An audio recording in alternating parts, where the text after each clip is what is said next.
Hey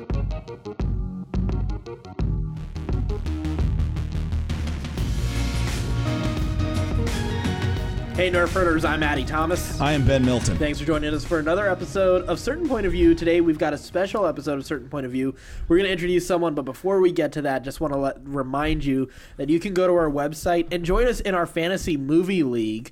We'll talk about it in just a second because our guest has actually joined us in our league, right? Yeah. Yes. Good. So go to our website, certainpov.com. While you're there, you can check out all of our other podcasts, including Another Pass with Case Aiken and the Scruffy Nerf Herders, our D20 Star Wars game, which is filled with all sorts of fun shenanigans and craziness, and all sorts of good Dungeons and Dragons In the Star Wars universe. Yeah, to style adventure, but with I don't even know how to describe that brand of Shenanigans is really the right word. It is right. All right, certainpov.com. Without further ado, let me introduce my good friend, Jasenn Robertson. Hello, everyone. Hey, Jasenn. Hi, Jason. Good to be here. Good to be in the CPOV studio where it all happens, right? Such as it is, yeah. Yeah. It's not that fancy. Not yet. We're getting there. Yeah. Step by step, inch by inch. Right. It definitely looks better than when I was last year, so. Yeah. We got some new pieces. We added some art to the walls. That wall is nice. I mean, that's perfect for, good for video and everything. So. Yeah, Nice. the big art pieces, yeah. It's getting there. Yeah. I'm proud of it. Yeah. I like the big conference table that we have. Although this is probably not going to last here once Probably I leave not. this place. No. Yeah. Because it's just so big. Yeah. And it weighs so much. I can't imagine. You had to take it apart, right? And get two pieces? Yeah. Yeah. And the bases are filled with sand. Oh. Addy and I sweating our brains out. It was just the two of us trying to load this into the back of my truck. We got help on the way in here. Yeah, but that was because we had already herniated all our discs. Yeah. And But let me mention. Start with this. So I've been checking my results on the fantasy movie league, and I'm doing terribly this week. Pitch Perfect was not the right bet this week. I think you're ahead of me because this is my first week doing it, and so I was kind of excited when Ben posted the invitation, and then trash talked me a little bit, saying I was going to come in last. Well, and, was I right? I'm second to last, I believe, or third you to last. really? No, you're off in church, right? No. I'm Toontown. Toontown Looney Bin. You're That's in what I seventh. thought. You're in seventh, just behind Addy. Oh, okay. Yeah. I don't Okay. feel so bad now. And I'm just ahead of Addy. I know, just barely. I'm just glad you're not first. That's all I'm saying. But shout out to Bree and Danya doing a team up there. They're coworkers of mine, and they're in cahoots on this one. And they came in third last week behind me and Addy, and this week they took first place. Yeah, so I bet too well. much on Pitch Perfect still holding some weight this week. Boy, you did. You put that on 3 of your screens. Didn't you too? I don't know. Yeah, you did. So don't. I really? Yeah, don't make fun of me. I did. Yeah. I don't think I bid on that at all. Let's see. You put did in not. 3 Paddingtons. Yeah. Yeah. Boy, that's 3 too many. And a Greatest Showman. Yeah, 2 I think one would have been Ferdinands. fine, but I think Greatest Showman is really doing. I've heard so much good word of mouth buzz on that. Lots of people That's what I've posting. heard too. Yeah. And just there's even a sing along version at the theater that I frequent. Is it really? Oh, I Yeah. don't like that at all. And that means it's going to be here for a long time. I don't like that. I see. I looked at some things and I was kind of expecting it. All right, maybe it'll start trending down a little bit. It's a little too indie for people, but no, people are gravitating towards this one big. There's time. always one musical a year that does well. I guess, yeah. It was what was the dancing one with Ryan Gosling a year or two La ago. La Land. La La Land, which was just a dreadful movie. That movie sucked. Hey, 6 Ways to Sunday. No spoilers, please. I just got it on Blu-ray. I'm so sorry. Wait, why did you get it on forward. Blu-ray if you haven't seen it yet? Well, I've got it at Somebody one hates of you. those, the Black Friday sales. Yeah. That's the best time to stock up on Bluerays. So I'm looking forward to would've watching passed that on one.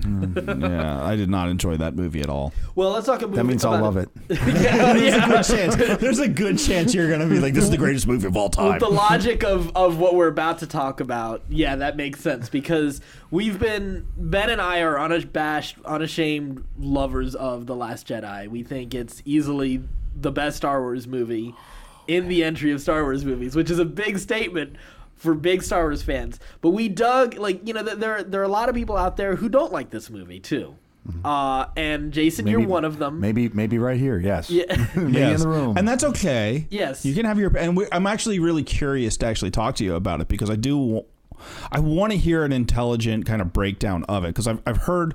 When it first came out, there was a lot of buzz. There was a lot of negativity about it. And it was all fairly, trollish. Well, there's a lot of people where they also didn't seem to understand the movie. Like, they didn't catch certain plot points. And then, of course, it didn't help. It is a very dense movie. I won't pretend that it's not. I think being a part of this fan base, right, and just having Star Wars be so pivotal for so many of us, we own it. Like, it's not something that Disney owns. It's something we own. And we're very protective over it, I think, because these are our myths. Well, and we're all Han shot first type of guys here. Yeah. So we are very protective fans. We're all fans who don't particularly like the prequels. Mm-hmm. So, we have a particular love for the originals and a disdain for the prequels. Even though, I think all three of us here have seen some good in the prequels that we like. And maybe some potential. I'm an Attack of the Clones fan, which is crazy to say now. Yeah, that's rare people out there. Part of it was because I got to go see on a press preview 2 weeks beforehand, and it was a treat to just wake up that day not knowing I was going to see Star Wars, 2 weeks ahead of time, and then basically buy the press screening tickets off of my coworker. They were free tickets. I bought them off of him, and I got a lot of. Yeah, it was $40. I paid for these free tickets. You know what? See, even though Attack of the Clones to me is the worst Star Wars movie, it's still. To see Attack of the Clones 2 weeks before everyone else would, I would have paid $40 easily. I would also say that coming off of Phantom Menace, Attack of the Clones is Gone with the Wind. It's like an epic. I actually think Phantom Menace is better. I was just talking to a guy online earlier this week, and he's with you. He Attack of the Clones is his favorite Star Wars movie out of all of them.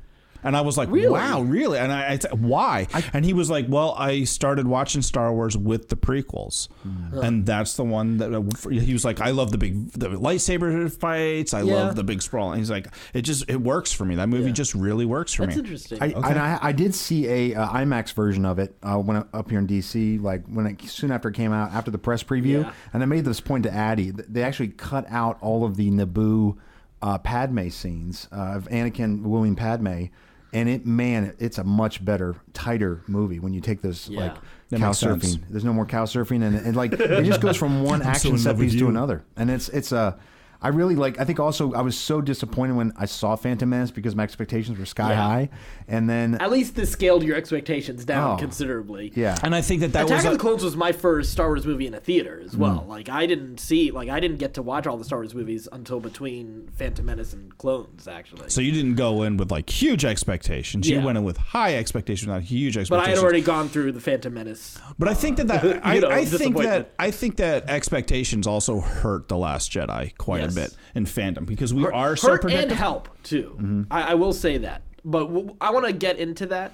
Before that, let's go back a little bit further because I want to get into who are our identity as fans of Star Wars. What are the things that each of us gravitate towards the most, and how did we begin as Star Wars fans? People already know for us. That's why I was saying, when I got into Star Wars, I got into it pretty late in the game. Right. And it was the very first movie I ever saw in the theaters. I was just talking to my mom about this today. She took me when I was 4 or 5, I guess, to go see Star Wars and in a movie theater, and it changed my life. It just opened my 77. brain. What original? What a way to begin your movie career, right? Yeah, everything's been downhill since then. And it was in this old movie. I'll never forget. I'll never forget where it was. Titanic? It was old movie theater, balcony, front row balcony. Watching Star Wars for the very first time, and just being this is what grown-ups do? What the hell? There's nothing in my head that's this good. So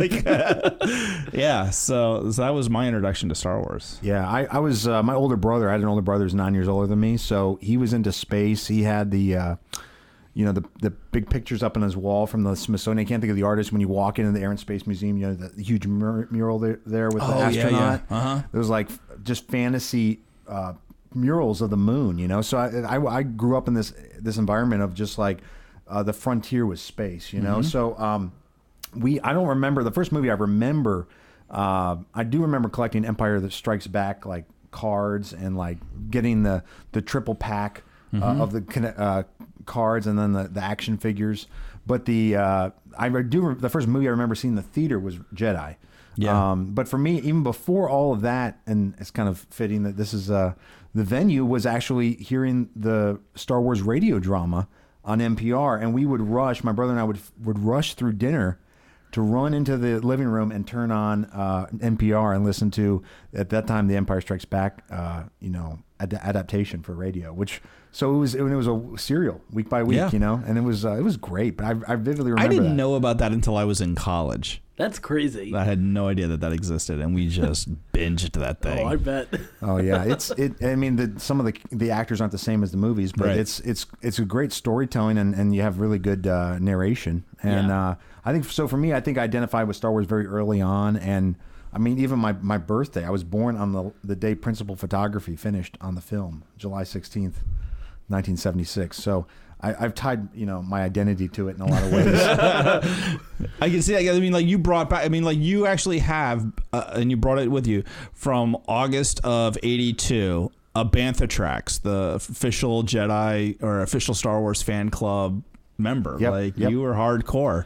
Yeah, I mean, there was a real dark time when after Return of the Jedi, because basically it was over. It was over. Yeah, everybody said. Now I just watched. If you haven't seen the news, the Toys That Made Us on Netflix, and they talk about Star Wars. And one of the interesting points in that, and I don't want to ruin the whole series or at least that episode, but they talk about how much money Lucas was making off the toys, because you always hear about Lucas is all into the toys, he's all into the merchandising, he's making all the. He had such a small cut. He had such a small cut out of the Kenner toys. It was incredible. Like the contractual obligations was they had to pay him was $10,000 a year. That's it. Yeah. And so they would just send him the check and then print the money for themselves. So good for Kenner. Yeah, and they had, they had that contract up until Hasbro bought Kenner, somehow forgot to make the payment, which allowed Lucasfilm to renegotiate, and that is, and so some people think that the sequels weren't made until that contract got renegotiated, and then got a better. And then they were like, "Wait a minute, how much money? I'm getting toy money now." Yeah. Hey, I got an idea. I've been wanting to make this Jar Jar guy for a while.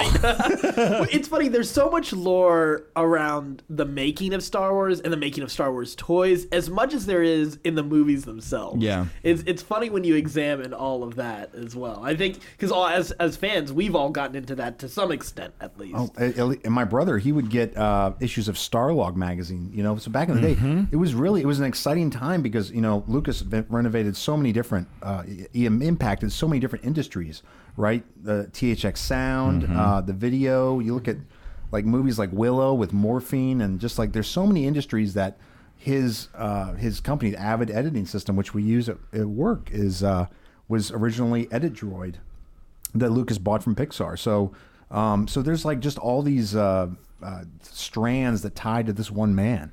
Yeah. And so I think it's the time though, it was such an area of mystery, and we all wanted more information about.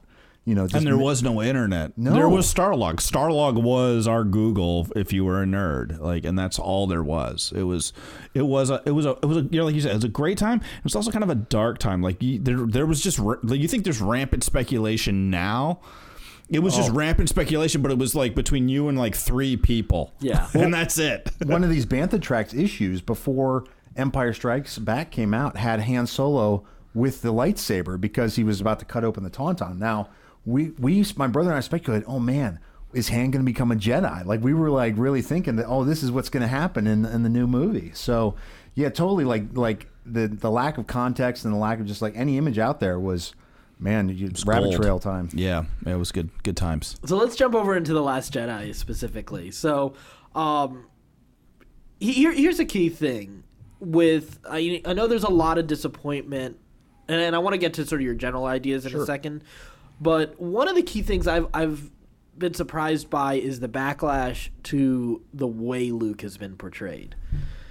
And what I want to know is, so in the trailers for this movie, you see a Luke that's clearly discouraged and clearly afraid, and a Luke who wants the Jedi Order to end. Like, these are all elements that are established in the trailers.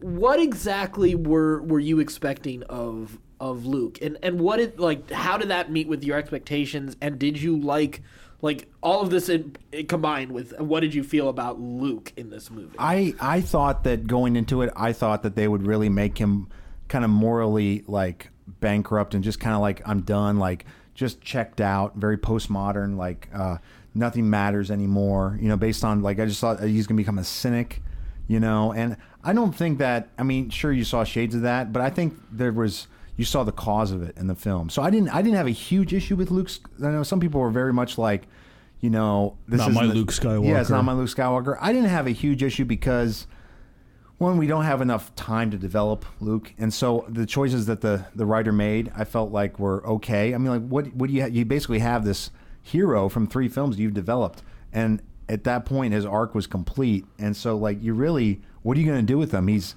actually been triumphant over the greatest form of evil that galaxy has known, and now he's, you know, so I understand like people being unhappy with it, but otherwise he's just going to be like a ghost in the machine. Oh, he comes in to save the day.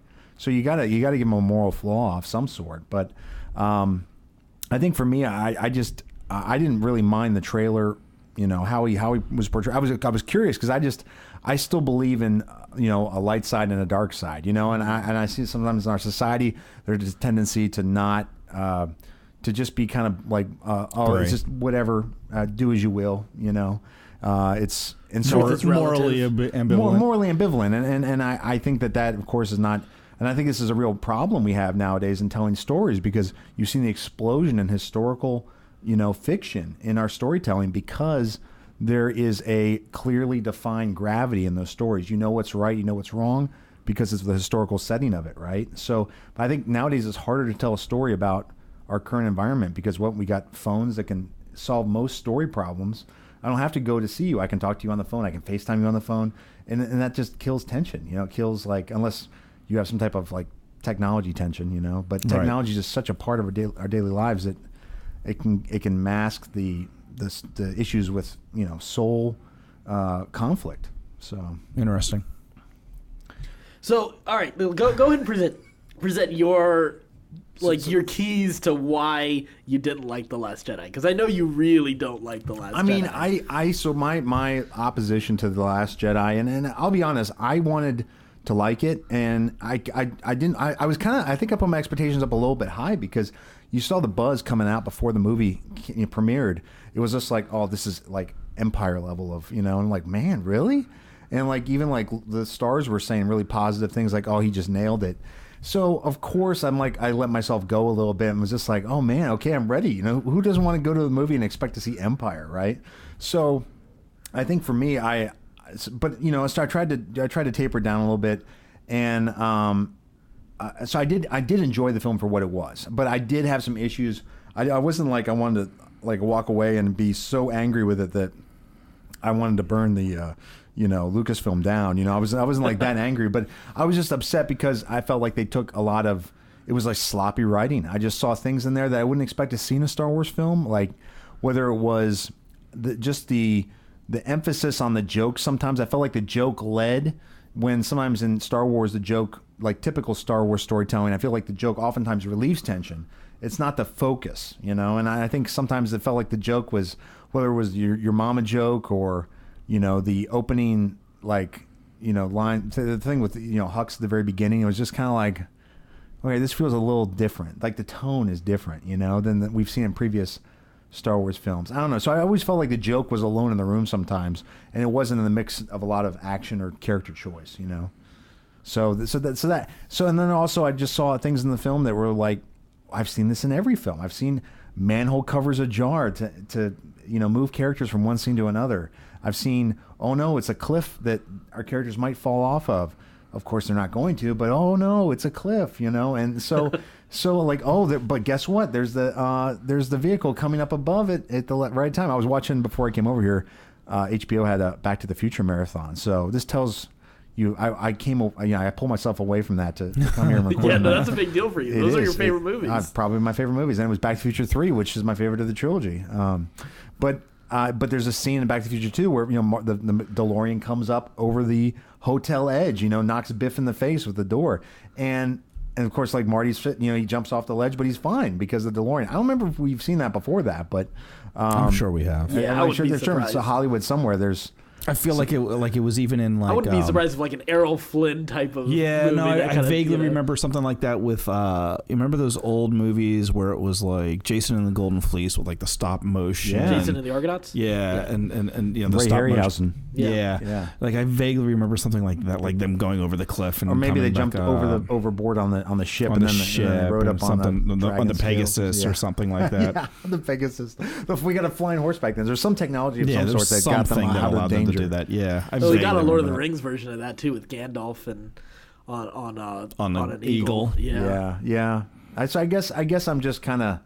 I just want to see characters plummet to their death at this point. You know? You're like Addy. You just want to see death in your heroes. You just want your heroes to die. There were definitely times in that film I was just kind of like, oh, good, he's gonna die or she's gonna die, and I was just because like I was waiting for, like, I can't tell you how, like, when they started going into the subplot and Rose and Finn started relaying exposition back and forth about how everything worked. All of a sudden, like, oh, they got some Matrix level download of how the Empire, I was like, oh no, don't do it.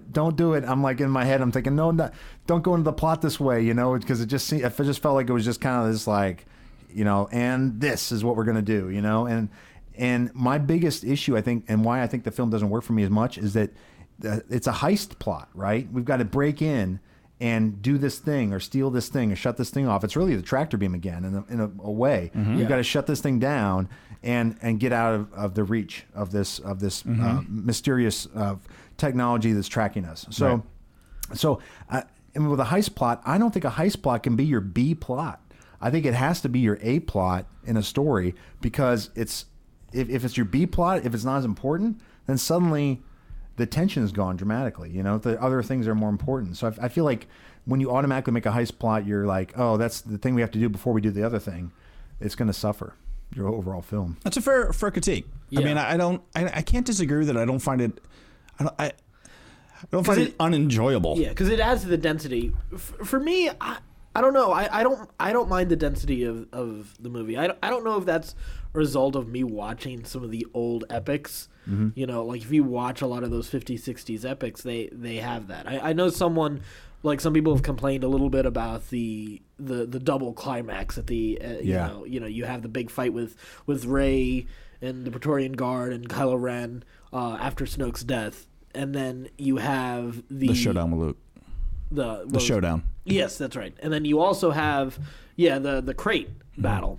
So that I'm kind of used to from a lot of those old epics, because like a lot of the times there's a realization that in the first climax that the character doesn't get satisfaction, but then in the second climax that's where you get the resolution in the character. Or characters in this case, and that followed that example well. I know we haven't had a lot of movies like that in the modern era. I mean, but like in the modern era, a 2.5 hour movie is a long movie, which is not the case back in the day when you used to have intermissions. True. And that's something that just doesn't happen anymore. We had it in The Hateful Eight, and I think the last movie that had an intermission before that was Gods and Generals, and that tanked. Wow. Terribly. I remember seeing Gone with the Wind on reissue when they put it out in theaters, and they had the intermission, which was a really lovely way to see a film, because you got to go to the bathroom. You get to go to the restroom, and then also when you come back, it actually, the music would ramp up. It would see intermission, and the music would take you back into the story in a really sweet way. Yeah. And I really loved that when I saw Gone with the Wind, and it just invites you back to the story. So it's really like it's almost like like growing up, if you ever had a story read to you and you didn't finish the story, but the next night you got a chance to finish the story. So it was almost like that invitation, with a little more immediate gratification. Yeah. We saw Hateful Eight that way. We saw it at AFI. They did a special edition of it at there, and it was beautiful. Like, that was just a wonderful experience to see that film. I miss intermissions. I wish we would bring, because I think in the modern era there's a lot of lazy screenwriting and directing being done and editing being done for the sake of, we got to get this down to an hour and a half. Mm-hmm. Yep, totally. We got to get this down to an hour and a half. Imagine if... And that's to make more money. Because I can think, like, a couple movies that, like, right off the top of my head that I would have made with Intermissions, like the last Harry Potter, I think would have been cooler that way. The Return of the King, I would have done that way. I would have done Age of Ultron that way. I like really expand out that movie a little bit more. Give it a little room to breathe. Yeah, a lot of these dense movies that need that like a little bit more time. Like I love Guardians of the Galaxy 2, but it's a dense movie too. It could have had more time to breathe and some smaller moments along with it as well. But I mean, like I think like it. I mean, it's funny because I just wonder, like, can audiences ever come back around to that kind of event type of movie we did have the Lord of the Rings every Christmas. It was exciting. Like, but we still had it without intermissions. Imagine if you did.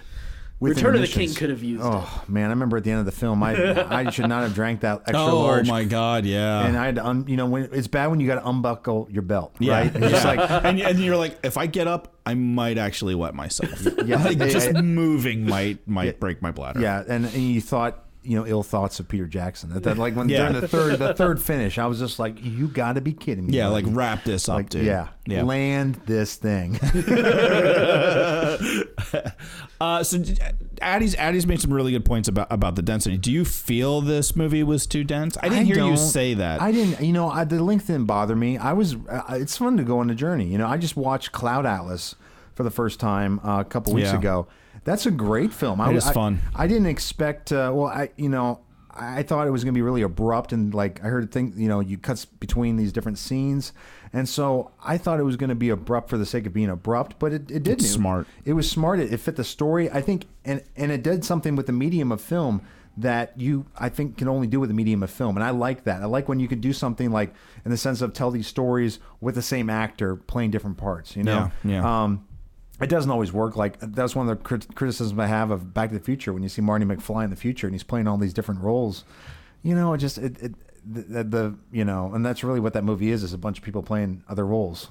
Right. Right. Like, we run out of ideas. Yeah. What else can we do with them? Yeah, split screens. So I love the third film because I think it gets back to the narrative storyline and it's not just like, oh no, I can't talk to this person face to face, or if I come in contact with this person, oh no, there's going to be, so the conflict was avoiding each other, to not, disrupt the time continuum. So with coming back to Last Jedi though, you're talking about lazy. Like, what else did you find lazy? So I think like on the second viewing, I was upset with the with the plot, with some of the the greatest tension I had when I first saw the film. The greatest tension, like when I was really like rubbing my hands together, like excited, like oh man, was when Snoke like revealed like oh no, I've been causing these. The phone calls. The phone calls, Force time. Force time has been on my network, and you weren't roaming, my friends. You were on my network, and so I think that was like, oh man, someone smarter than Rey now. Like Rey's gonna have to finally go up against someone who's like a schemer, Okay, and then I feel like. Then it just is over, like the. So you don't like the Snoke death? I don't like the Snoke death because one, like the characters get put in jeopardy, and then what's the cost or what's the consequences? Remember when Luke had made the choice, right, to leave an empire, to leave Dagobah and go after his friends. The cost was physical, right? He lost his hand. There was a consequence to his actions. I don't feel like Rey had a consequence. Am I missing? Like, was there a consequence that she was somehow different or affected? Her consequence is emotional, and it's her, like the scene where she recognizes that Ben is not going to stop the attack, and you just see it in her face, and she's like, Ben, don't do this. Like that emotional note between the two of them. I watched that scene again recently, and like they're both crying in that scene because they both think they found someone that understands them, and they don't. Yeah. And it's that emotional disconnect of like, oh God, we thought we had something here, and we both really want it. And you see the chemistry. Like, it is exciting. Like, did you find it exciting at least when they're fighting? Oh yeah, together? I mean, I wanted them. I was kind of excited. Like, okay, so. I don't know where we're going to go from here, but I'm excited. But then when Ben turned and gave her that line, that old line, right? Join me. And together we'll rule the galaxy. It's the greatest line ever. As emo Vader, Reylo. emo Reylo. So yeah, I think that was the it just didn't ring true for you. At that point, and I think that's the biggest thing. I felt this movie was dominated by plot. Like the characters, the choices they made were basically, I've got to, go to the next thing. Like we've got to go do this thing. The plot demands we have to go do these actions. Rather than, I felt like the choices they made motivated the plot and the direction of the film. Yeah. And I thought that so that's pretty much what irritated me the most about the film was just that the characters weren't free in a way, that they were puppets to the plot and to the weird nuances of the plot, which I felt were kind of just constructed and not necessarily the characters didn't lead the action. That's funny because I find it the opposite way. I don't know why. Maybe because I like the character arcs for all of these characters, and the journeys that they have to go on. I think actually sometimes the plot suffers a little bit from the character arcs. That it has to move as fast as it does. It was kind of a weird plot, right? It was get away from the big ship. Yeah, and sure, it has it has its flaws. I know people point out stuff like the bombers, there's no gravity in space, and it's become an interesting debate between fans of this film and people who don't like this film of well, did you watch the originals? There's no gravity TIE in space. Fighters are dropping bombs in the asteroid field. Well, there's a big moment where you have a Star Destroyer fall into the second Death Star. Mm-hmm. Again, no gravity, but it's funny the things that we're debating on, and I'm glad we're not getting into those kind of things, and we're staying a little bit more focused on plot and character. So let me ask you this. So with you're saying that some of the characters don't lead the plot. Mm-hmm. How do you feel about Rey and Kylo Ren as characters? Are there characters that you find appealing? Did you and let's backwards engineer this a little bit. How did you feel about Force Awakens with those characters, mm-hmm. and how did you feel about this sort of next stage of them with? I definitely enjoyed Force Awakens more than this film, mm-hmm. and I think part of it was at the end of the film. I wanted to see the next installment, right? I wanted to see who's Rey's parents, who is the Snoke guy. So those are the burning questions I had going into this film, and I think of course all the fandom tried to answer those questions, and there were some really interesting suggestions put forth. I'm like, man, that's not a bad idea. This person might have nailed it. Now I know there's this whole we have this issue now with the internet, right? We have to know everything. And I don't think that's actually good for us as a society the abdication of mystery is not good. But I think what concerns me the most about seeing that film and then knowing how these films were written, there was no overall I don't think that, and correct me if I'm wrong, but they didn't plan these movies out to the extent that Lucas did the originals. But see, even Lucas didn't in the originals either, though. Well, he originally had I think all three films being one film. The original, all the things you saw. Have you taken a look at that script before? That is hot garbage. The Wills. Well, so there's a comic book form of it that I'm in the process of reading, and you kind of see it get through. There are beats that are there from all three, but it isn't quite the way people have taught. We've mythologized that, the original three were one movie, and then they became three, and then they became 9. Yeah. So this, I think this is a good spot to kind of slow down and talk about that, because that mythology mm-hmm. is something people have gotten into that. The mythology of Star Wars is mythology, and Lucas's original intent, because there are a lot of people who have been starting to go back to the idea of we need Lucas back on these movies, and Disney is destroying these movies. I do not want Lucas back on these films. Thank God, because that would have ended the podcast. Right? Dun. Well, it was nice having you, Jason. Thank you for coming. Well, and I think it's a real problem. I mean, you've seen, growing up with Spielberg and Lucas, and they made these exciting stories. But there's a real problem for storytellers when you're successful. You take less risks. Yeah. And I think that is a huge problem with Spielberg's films lately and Lucas's films. I remember when he visited Martin Scorsese's Gangs of New York set, know, and Scorsese is such a, he's crazy risk taker. But he's also he wants to get all the details. So he actually built the whole set. And Lucas was like, I could have done all this on my computer, Marty, and saved a bunch of money, right? So it's just about money.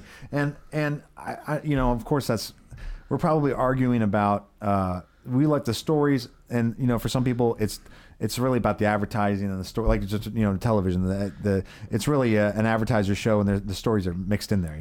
Just to keep you there for the advertisements. Yeah. So and we want the stories. That's our catnip, you know. But yeah, so I think with do you think Lucas was that guy? Do you think Lucas was just really solely in it for the money at the end? I don't. At the end, I think. I think it was important to him. You know, I think that might have been part of. I mean, how do you measure your success? You know, is it just telling a good story? Is that when you get to that level of I got the greatest box office movie ever? How do you follow that up? What's like what motivates you? I don't know what motivates him. Right. At that point, is it I want to make more money? Is that the motivation? Because he had all the money in the world. Yeah. So yeah, I don't know what motivated him. I know he wanted to make a tome poem. Like that was his I kept hearing that phrase all the time. Tome poems. It's like poetry. Yeah. It rhymes. Yeah. Which is something people have always made fun of from that line from the behind the scenes from the prequels. You know. But you know, there is something kind of cool about his ideas in it, and as bad as the prequels are, like, you know, there's a lot of like it. I don't ever feel he was lazy with what he did. It's just I think he was a little misguided, and he didn't surround himself with the right people to really kind of hold his like you see for me, like, so when I look back, and because I've read a couple of like making a Star Wars, you know, books, and there, you know, you see that it's, you know, Gary Kurtz, you know, Kirshner, and Marshall Lucas and him were just that was just the right group, and Kasdan. Yeah, you know, that was just the right group because they wouldn't all agree on everything, but they debated each other. They, you know, with the original, you had Marshall Lucas having to re-edit the trench run to shorten it and make the tension actually work. You know, you had I forget who it is who rewrote the opening crawl. Brian De Palma. Right.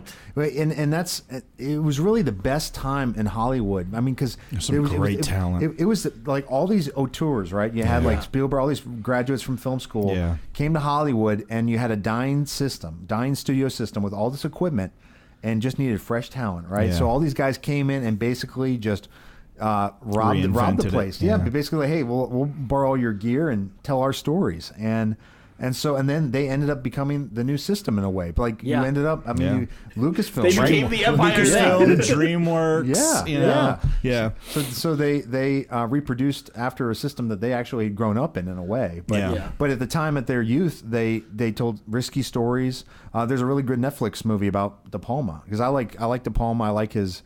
I mean, I think the first Mission Impossible is a great film, very, you know, visually, and you know, some of his stuff is a little heavy-handed, but like Blowout's a good movie if you guys have ever seen that with John Travolta.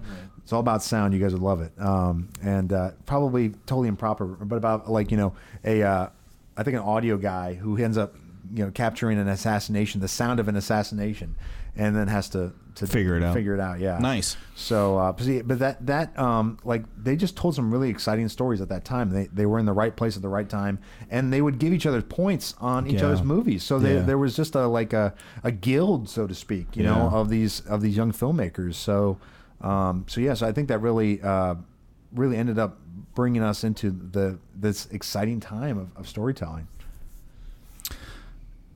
So I guess continuing with that idea. So the originals, you know, we were talking about, like, you know, it doesn't feel like The Last Jedi fits into this original Skywalker Saga. Sure. And let's talk about this being the Skywalker Saga, these original 9 sort of stories, because, you know, I know some people have mentioned, and I don't know how you feel about this, you know, obviously tonally, you said this doesn't really feel like the other movies, and I think part of that is because we have someone who has distinctly decided to have their own voice within this movie. It's with Rian Johnson. Yeah. You know, Abrams definitely did an homage film in some ways, or at least reestablished a lot of characters with the same conceits, so that it was familiar ground to reintroduce new characters, to introduce new characters and reintroduce old ones. With I know with the original 9, I think Gary Kurtz has said, and he obviously didn't do Return of the Jedi, but he was a big part of that. You know, the original vision for the movies, and I remember there were interviews even with Mark Hamill talking about there being 9 full movies. You know, there was going to be like, you know, it was Revenge of the Jedi before it was Return of the Jedi, and it had a decidedly darker, you know, which has a decidedly darker tone. And I think from what I remember, there was like thoughts of after they rescue Han from Jabba, there was going to be a raid on an Imperial station where Han was going to die. Mm-hmm. Leia was not going to be the other Skywalker sibling. Luke was going to like just walk off into the sunset after killing Vader, basically, and that the Emperor was going to be the big bad for 7, 8, and 9. You know, so it's I just watched American Graffiti recently, which was another Lucas. Yeah, it was really his first success. I mean, before Star Wars, it was. Yeah. And so I think that the way that ends is kind of bittersweet, actually, because it ends with you finding out these characters, these make these life choices, it's a coming of age story, but at the end, they show you what happens to the characters just on a title card. Oh, this one's dead, and this one is, living a life as a, insurance guy, and just not very exciting. It's just basically like, this is. And life. Then just like, life happened. Yeah. And so we always in all these movies that we always see just a time of this character's journey, right? This is like, so I think, and they obviously Lucas picked the part of the story that he thought was good to start off with episodes 4 through 6. I've seen a lot of things where it's they've talked about mythology and Joseph Campbell's hero has 1,000 faces. A lot of this has been retconned into the like it wasn't a major motivation for Lucas. From what I've heard lately, that wasn't like, it was more like later on to give it, a little more filling in, like, there's these things that I've, of course, these age-old precepts that I've leaned upon, I think one thing for because sure, there's a Joseph Campbell video out there. There is, well, but there is, but a lot of it, like Kurtz has said that like George ran with that a little bit more later on to talk about it. It's not after Jedi. It's like early 80s. Where like Campbell's still alive. I know, but that's still like, again, before, like after Empire was when, like during Empire was when he was really getting into that stuff, which I think shows a little bit more if you really look at it, because that's when a lot more of the mythology and like the spirituality aspect, like, because we've heard Lucas talk a lot about like what he thinks religiously of the Force, like the Zen part of it, but like that really comes out a little. We get that in Empire, exactly, not after Empire. Right, but that's exactly my point. Like that became a bigger deal to him as he was going into Empire rather than you said before. after. I thought you said after. No, rather than before the original Star Wars. A lot of like we've mythologized it to like, before Star Wars he was like into Joseph Campbell and and he had this big template out, Well, and we have an interesting quandary because as we started talking in the very beginning of this podcast, is that we didn't have the internet back then. We just had these little, we had what people would tell us, or what we'd find out occasionally on a special on ABC if you happen at 9 to see a movie, if you happen to see, on Sunday morning on Kung Fu Theater, if you happen to see a Hidden Fortress, you were like, oh shit, this is Star Wars. Yeah, but nobody would be there to tell you that. You had to piece pieces together. So now we can have these like, oh wait, no, that didn't actually happen the way that we were told, or it was said. It was actually developed differently. We can actually go to the root sources and kind of do some source criticism of some of these like stories we've been told about the history of Star Wars and how things develop. Like I heard recently that the midi-chlorians were actually part of the original like story in the 70s. And so that like so glad I got it. Glad I missed the 70s were a dark time, man. It was a dark time. But it just shows you the interest of like, and really at that time too, you have to also, Christianity was more popular. I was just reading a Doctor Strange comic book, and it's interesting because Doctor Strange, they talked about mysticism, but there's all these things also, like he deals with eternity, one of the characters, one of the entities, and I was interested that they showed like a cross in one of the comic panels, and just like tying like no. Christianity is still relevant. It's just that in our story is like running parallel with this, and he even says like, I'm not the God, I am like this other thing. So it was just an interesting time where there was a lot of deference to religious thought at the time. And we're entering a phase right now where that is not the case. I think. Science is taking that over right now. Science is the new religion. Where and there's some heretics. You can't be a heretic. You can't question it. That's for sure. No, there's a lot of things right now where you can't question it. You don't question it. An age where we can talk about anything, but you don't question certain things. You don't talk about certain things. Not if you want to stay on Twitter. No, that's right. Or YouTube for that matter. The banhammer is flying around. That's right, and they're not afraid to use it. I'm not afraid to use it. It is an interesting time, and it is an interesting That's why I think like these stories, and we've said this a dozen times on this show, but like stories like Star Wars and stuff like that, like I think they're relevant and I think they're important because that fantasy, that mythology allows us to talk about things that are happening currently in our society, like avatars. Yeah. Not Avatar, the movie. No, thank God. That movie didn't talk about anything. Well, actually, it talks about stuff. It's just not very eloquently. It doesn't have anything to say. Nothing new. I'd rather see Last Jedi several times than the 4 Avatar movies we have that are coming our way. Now I feel a little bit better about us being friends. It's just like in Avatar, I guess I'm a huge Dances with Wolves fan, and like everybody's saying, Avatar is very similar to Dances with Wolves if you really look at it. Or Pocahontas, or Ferngully. Yeah, Ferngully, that's the last rainforest.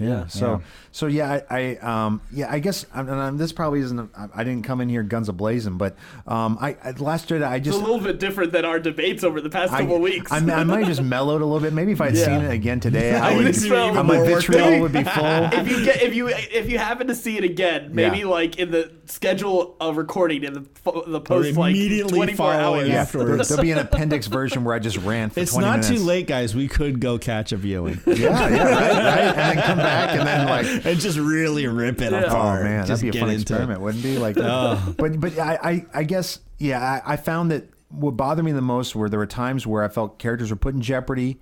And then it was like false jeopardy, like Finn. Well, Finn going toward the thing, I was like, oh man, they're going to give Finn a good... I really wanted that to happen because Finn at that point he didn't really have a purpose anymore in the sense of like, well, because now Kylo's kind of taken over the male role in the story from Finn in the first Force Awakens, right? It was a lot more Kylo in this film than Finn, right? At least in terms of in connection with Rey, right? And I felt that this was his moment to really be someone. Suddenly, like he's no longer what did Han Solo big time, or what did Han Solo call him? The big deal. Big deal. Mr. Big Deal. So he had an opportunity to be the big deal, and actually like stop the thing, and then Rose knocks him out, off. Which didn't make any sense to me until one of the later viewings, or. It still doesn't make much sense to me. What kills me, how though? she pulled ahead of him. That doesn't make any sense. It just doesn't make sense. Like logistically. That's a lot in a lot of movie conceits. I'm willing to forgive that.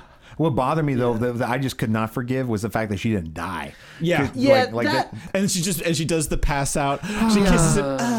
Like that. That's still, every time I've seen the movie, that is a point that just feels so forced. Well, it feels forced, and it also feels tonally awkward because this movie has a very strong, and not in a negative way, a strong feminist storyline of like there are strong women in charge doing heroic things and being every bit the equal of every guy in that movie, which is great. This trilogy seems to be the other side of the coin from the original trilogy, right? Where you have like Anakin, and Anakin was probably in the first, but you had Luke. And then this seems to be the Leia side of the coin, or the Leia, like, with Rey, and I'm for that. Totally okay with that. And then she was supposed to, and of course Leia was her big movie was gonna be the next one, right? Yeah. And so you have like this really like awkward, like dumb, like I'm gonna kiss you and then pass out moment with Rose, and I was just like, that just feels weird to me. Yeah, I think the option was they didn't want her like screaming in pain as they were pulling her back to the base, her bones out of her. So there were some like things I had issues with, like when they have the giant door, right? There's no other way into the base, and you see him going into a tunnel, out to the trenches. I'm like, well, what? The door's closed. How are they getting out to the trenches? And there's some like underground tunnel there. Yeah. And then also the what I found unforgivable, and was when the Yoda. Here's the other thing. Yoda appears in all the middle chapters, right? Attack of the Clones, and Empire, and now this one. Yoda has his moments. He's like, and I love the Yoda moment when you saw the camera pan left and you saw his head, ears, and I was just like, finally, And I like the scene, but then at the end, Rey pulls open a drawer in the Falcon, and you see the books that were supposed to be burned by the lightning. I was just like, what? So you felt that was a betrayal of Yoda knowing that, like, he had to know that she took the books, or it just felt she has the knowledge she needs. But what he says. But even if he says that, like, she That's what he says, because that's what he says. The Jedi are such dicks.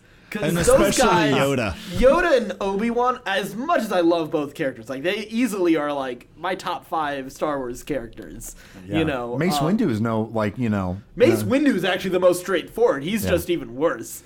Yeah. You know, he's a dick, but at least he lets you know on Front Street with that purple lightsaber. Oh, yeah. Right. But like Yoda is constantly like super vague. That like Twisting words. They like neither of them tell Luke that Vader is his father because they're kind of hoping he kills him. If I'm a Padawan, I don't want the Yoda class, right? That's what I'm avoiding, right? right? Yeah, like that's not where you want to go. Truly beautiful, the mind of a child. The mind of a child. Yeah. Is, yeah. A little creepy when you think Yeah, of yeah, Yoda. Like, what are you doing to those kids? But like, Anakin was putting them out of their misery.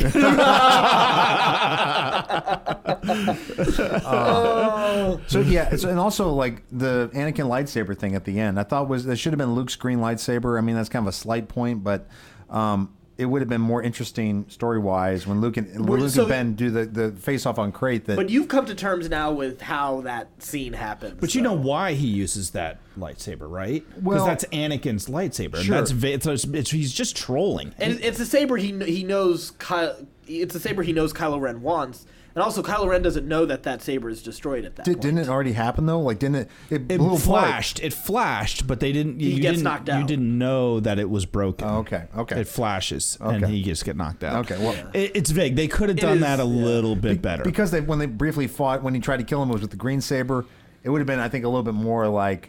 This is the Master Saber, like just like Darth had the black, Yeah, I can like, see your. I agree with that. a lot of the fan rationale. That's like, Luke's saber. It would have been fine to do a green saber. Yeah. You know, I don't think it was that. And big of a blue deal milk, one way or the other. like just change Instead the of color green of the milk? milk in the saber so that you have blue milk and not green milk. And a green saber instead of a blue saber. I think if you just made those, then just minor editing, changes, because who would want to like? Can't the creature have blue milk? You know, like wouldn't it be just as a throwback? Just as a don't throwback. you think? Don't you think thought- like then the blowback would have been like, oh, it's just freaking fan service. Yeah. I actually thought the green milk was on purpose because you're supposed to feel like, oh, this is something that Luke, reminds him of his childhood. Except he's such a bitter, angry man, and you see that grimace he has when he's drinking it. It's and just that like awkward look that the monster gives Ray, like I don't know what he's doing. I wouldn't drink that. I'm just here. But it just I wouldn't drink it. But it just emphasizes how miserable his existence is, and that he's just wanting to die. Yeah, is sort of the idea I got from that. So You're right. But I kind of did want. I'll admit, I kind of did want the fan service of the blue milk. I mean, there's fan service of Hardware Wars. Okay, like there's a Hardware War. Yeah, but that's so obscure. It's so obscure. Even fans don't even know. Obscure. That's obscure for the sake of obscurity. Yeah, that's kind of like, which look I at me. kind of liked that. I kind of liked because that. I remember looking and seeing that ship. It's like I'm so interested to see who comes off the ship, and then it was an iron. Yeah. And you're like, what the fuck? Oh, right. Hardware Wars, you bastards! Yeah. And I remember seeing Hardware Wars. God, it's been forever. That was before YouTube. I saw it. A friend had a copy of it, and it must have been on VHS. Or something. Yeah, that's how I saw it. And I just remember cracking up so hard when Ham Salad says to Leia or whoever the Leia clone character is, was. Character was. Well, excuse me. I don't know why that killed me so much, but it really did. It was a thing. It definitely did not age well. So, but there's some good Augie Ben Doggy. Cookie Monster is a Wookiee. I was like, man, that's a good character right there. Yeah.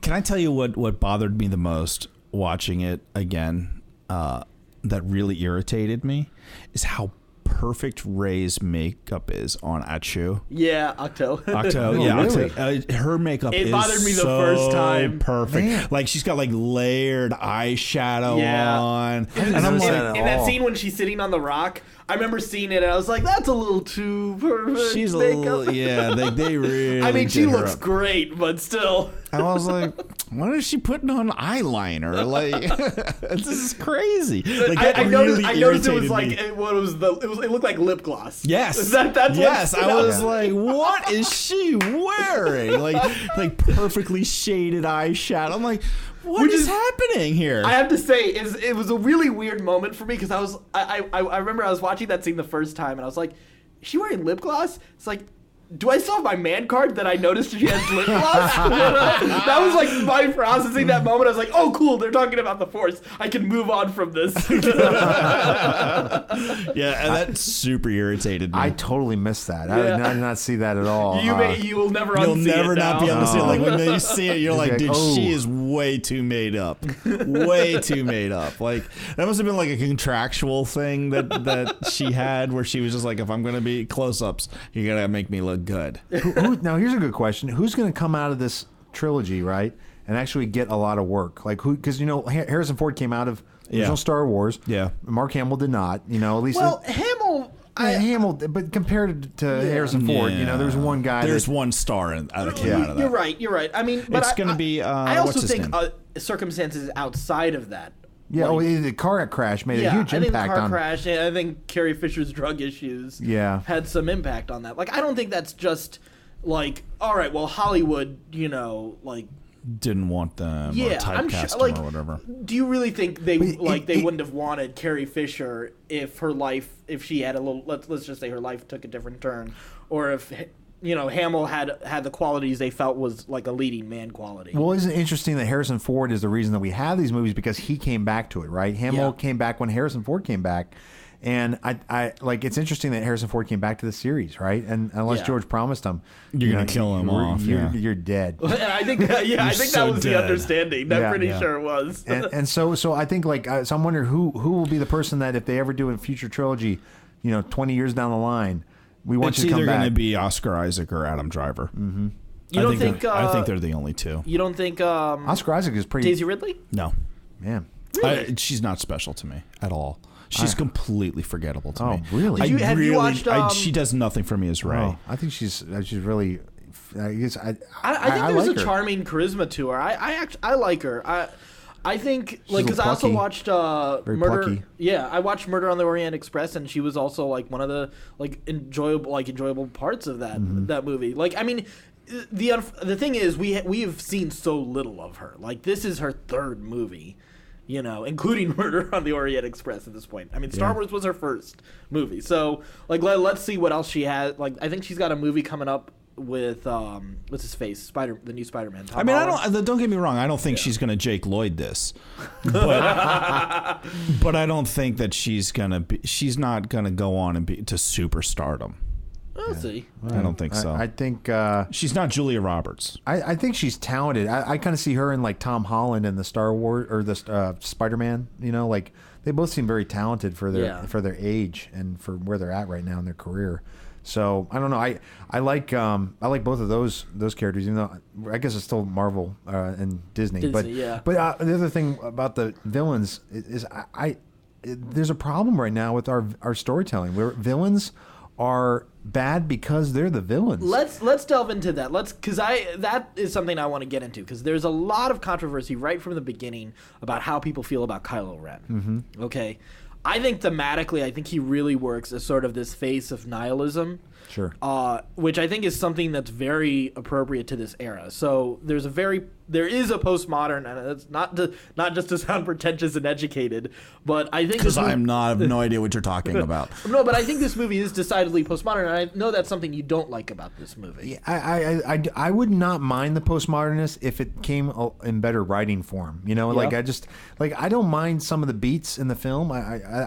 If they just would be written better and be more justified and less like when it comes to the Canto Bite and the kind of there's the rebels also buy from these arms traders and I mean I didn't mind that. That was kind of interesting. Like, oh yeah, there's that kind of mix. If anything, I wanted more of that. Yeah, and to justify destruction of this town. Yeah, I guess and I feel like sometimes the moral. Right now we're in this age where the rich are the bad guys, and that's all it takes. Like that's all you have to be a bad guy now is wealthy or powerful. And I don't think that's necessarily true. I don't think so. I think that. Yeah, I think we all three of us agree on that point. Yeah, that I mean, whatever happened to the philanthropist? Now maybe we don't see philanthropy as big as it was back in like Carnegie's day, right? See, I think this. I don't know if this movie goes that path. Like I think a lot of movies today go that path of like, oh yeah, you're rich, you're automatically a bad guy. I don't know if I feel that way about this series. They damn that entire city. Cantabite is damned by Rose. Not because it's rich, but they say because it is war profiteers. Like, if they don't, if they don't go into the nuance of their war profiteers. Because I also feel like Leia is part of a very wealthy family in this universe. Like, I really did like Rose's pivot all the time, because there's an anger, right, that you see in Finn, over the situation, this anger for justice, and this anger of like, will very much like condemn these people for who they are, not for the choices they made, right? And I feel like she's more of a look at the positive side of this, look at like the choices that we make are more like the positive nature of it, as opposed to living in a negativity of like, oh, it's all, we just got to destroy until she gets to Cantabite. But no, at the end when they release the space horse, and he runs off free, it's just like, I just remember that where she says and confronts his negativity. Also in the pod scene where she, crashes, and he's like, man, I just want to take these guys down, and we're not going to win with violence, we're going to win by love, or whatever. Yeah. And so I'm personally on that love boat, and I like that's the boat I live on. And I actually grew up on the Love Boat. Of course. Never got off. Yes. So, but, Captain Stubing. Yeah, Saturday nights. That was my weekly ritual, was getting a bath and coming down and Love watching Boat, Fantasy Love Boat. Island. Yeah, the plane. So yeah, I think So I like that positive message in this era of cynicism, this era of like, because kind of that was a romantic beat on a very postmodern time where there's a lot of cynicism, a lot of like skepticism about like we can't change anything. Because that's what I felt this movie was like. One of the major themes for this movie was hope versus nihilism. Because you have Kylo Ren, who is all about destroying the past, destroying everything. Yeah. He doesn't care if it's good or bad. It's all relative and it's all meaningless. Well, except for Vader, right? Like he wants to destroy the past, but he's got some weird fascination with like raising up the whatever Vader stood for, which I think is what's interesting. He kind of lets go of that a little bit, but I still think here's a thought. In his attempt to destroy everything, he's actually more controlled by it than anybody else. True, because Luke understands that. Which is why he trolls him. Exactly, which is why he deals with him the way he does. Because even though he thinks he's divorcing himself from attachment, he is the most attached of all of those characters. Yeah, and it's not just attachment to people and to feelings. It's because how do you have love without some sense of attachment? And I think it got that's one thing I really appreciate in this movie, is I feel like they got into that nuance of attachment. Now granted, like very deep thematically, this is a lot of like, you gotta really read into it. Yeah, this is thinking about the movie a lot after which I appreciate, because like they could have easily gone until they could have done exposition, and then I would have agreed with you of like, because I just went back and I watched the first Harry Potter movie, and Harry Potter is only in that movie to give exposition to. Yeah. It's the only purpose he has in that film, is so that people can explain to him what's happening, and in a long paragraph form, and it's so awful. Which is a very tough thing to do with a first movie introducing a universe, and what is part of the brilliance of the original Star Wars is that you're able to escape a lot of that by jumping into the middle of the story. Yeah. But that's one of the big flaws with Phantom Menace, is because retrospectively goes back and has to set up this whole universe and try to set up the political nature of this universe, which is, it just like that. I think that's one of those tough things. Like I'm enjoying that this movie with The Last Jedi, whether people like it or not, that there's a lot of material for us to debate thematically in its place in the Star Wars universe. And this idea, so that's why I'm coming back to this idea of the nihilism versus hope, and attachment, and how it plays into that. One thing I was just thinking about in the first movie, The Phantom Menace, what bugged me so much is there's a tendency, is also in Last Jedi, is the tell don't show. Like, Senator, my people are dying. Like, do we see any like Naboo massacre, no genocide? No, like, they look great. Yeah, I was like, oh, this is a nice place to move into. It looks like it's pretty empty. Yeah, there's nobody here. Maybe they're already dead. They lose a signal, and it's like it can mean only one thing: invasion. Yeah. Someone needs to check like their antenna. Did you plug it in? Right. Did you restart is your computer on? I was like, that movie like just dies on that, like there's this conflict that you don't see. Yeah. So let me ask you, because this is I've always found an interesting idea of like, okay, like you mentioned that some of the exposition in Last Jedi is Force Awakens is Phantom Menace like. Yeah.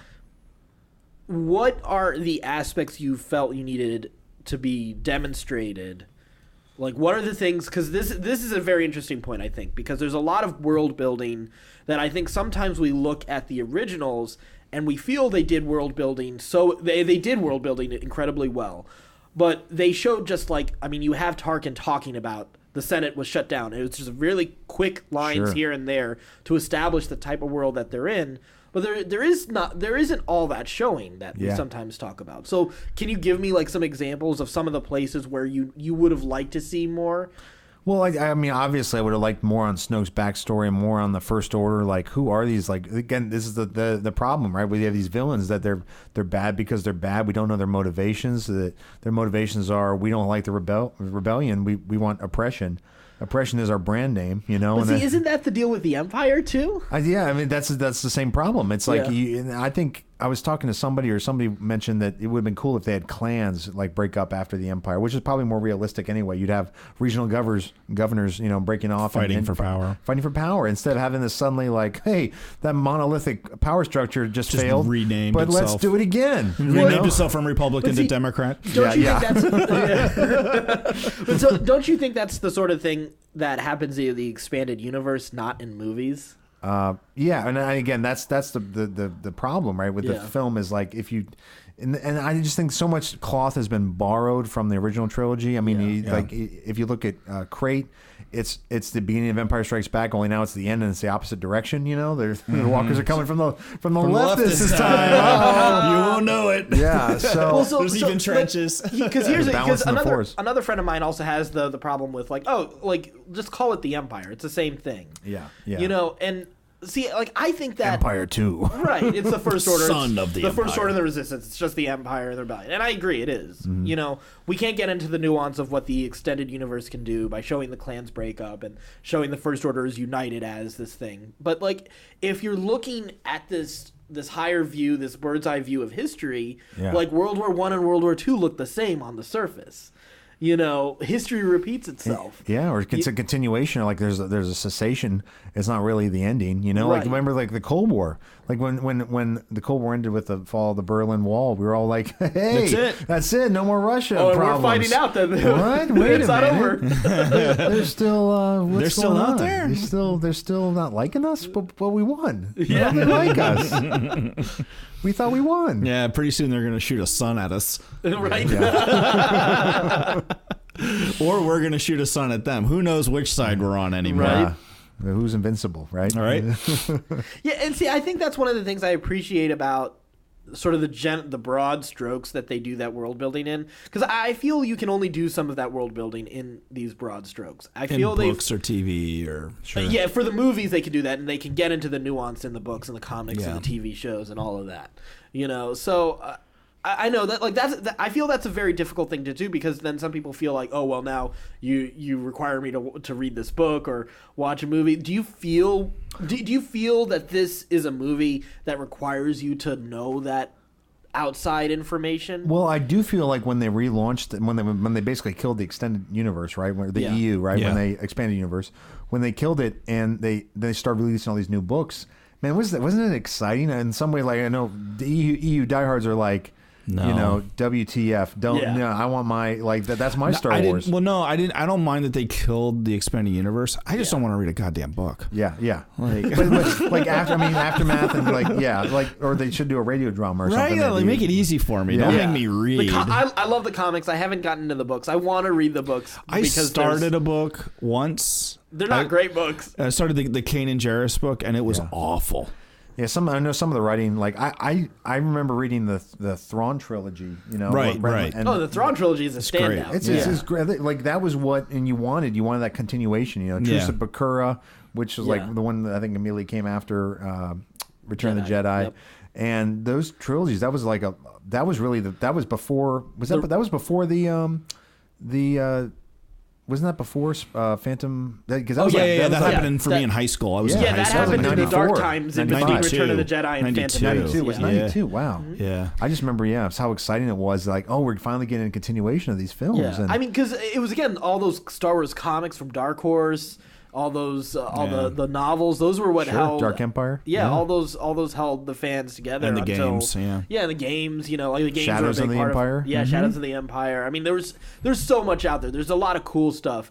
I was reading an interesting article today where one of the guys from Lucasfilm Story Group said that the main reason, these guys are guys who are all guys who read everything in the expanded universe. Sure. These guys are some of the first people to love them, which is why we're seeing some of those elements reappear. Like Thrawn has reappeared, in the expanded universe. And as we do this in January, I feel like it's good to have a regular season, right? And then have a Super Bowl. And I feel like the movies are the Super Bowl. Yeah. But I felt like Last Jedi was more like the Pro Bowl. Okay. There was just not there was nothing to play for. Yeah. I was like, what are we here for? Like, oh, it's nice. It's a nice place to be, I guess, to be in Hawaii, the Pro Bowl.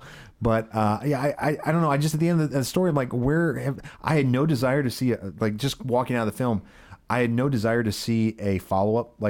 I didn't have the same hunger I had coming out of Force Awakens. I do disagree with that. Do you think that that's because how vague it is? Luke passes, and you're like, and you already know Carrie's Check, dead, please. And you're like, oh, I know Carrie's not. So because for you and me, it's such an integral part of our childhood, and it was like, oh God, I'm not going to see anybody I know. Yeah. In these movies ever again. Yeah, my class reunion is not meeting this year. Yeah. I'm the last one. I'm the last Jedi. Yeah. Certainly, Lando is your only hope if they could make that happen. Hello, Colt 45. So I think that. Sure, there's a part of that. Those are our heroes, and I'm sure. I felt that. Yeah. I was excited. When I walking out of the theater, I was just like, the biggest feeling I had two feelings. I had one, I'm like, okay, now it's time for me to tell my own stories because I've gotten a great childhood, right? I've been told the best stories, and really, look how good the stories were in the '80s. We're telling them all again right now. You know, we are. And so, if it's time for me to actually step up to the plate and do some work.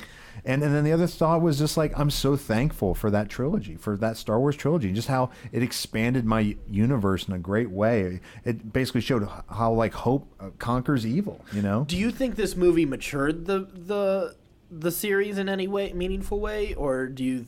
I don't think so. I really think because I remember when Attack of the Clones came out, and a lot of people liked it. They loved the Yoda at the end. I liked it the first time I saw it. Yeah, but now looking back on it, there's a lot of disdain for it. I don't think this is going to age as well as people think it is. Just the Attack of the Last Clones. And now, who knows with the third movie? If the third movie is even worse, then it'll be like Last Jedi was pretty good. This feels like a third movie in a lot of ways. I know people have mentioned that because to me it felt like, all right, we're doing something new. Skywalker's no more, or maybe you got Ben, but okay, we're doing. Anybody can be a Jedi. That's a great third movie. True. That comes to an interesting point because everybody sort of throws off Ben as not a Skywalker.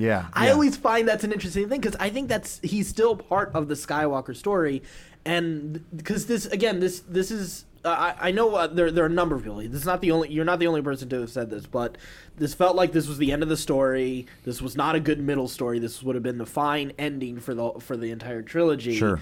That we don't have that Luke should have been in the last movie. I think Ben Skywalker is definitely part of that Skywalker saga, though. But Ben Solo is part of the Skywalker saga. So, and I don't think it's the last we see of Luke. No, I think we're gonna get Force Ghost Luke. I would love. He says it in the movie. Yeah, essentially. I would love to see. A force like a wizard Force Ghost battle with all these former Jedis. Battling Kylo, because or maybe Rey turns or something like that, and they have to all battle. Yeah, that would be cool. There's a giant battle royale in the Force. Yeah. To end, they have all these people come back and doing, weird stuff. Yeah. What you do after you've been in the Force for a long time? I don't know. You pull out, I don't know if they're like Datacrons and maybe whatnot. be like, some kind of donkey basketball in the Force.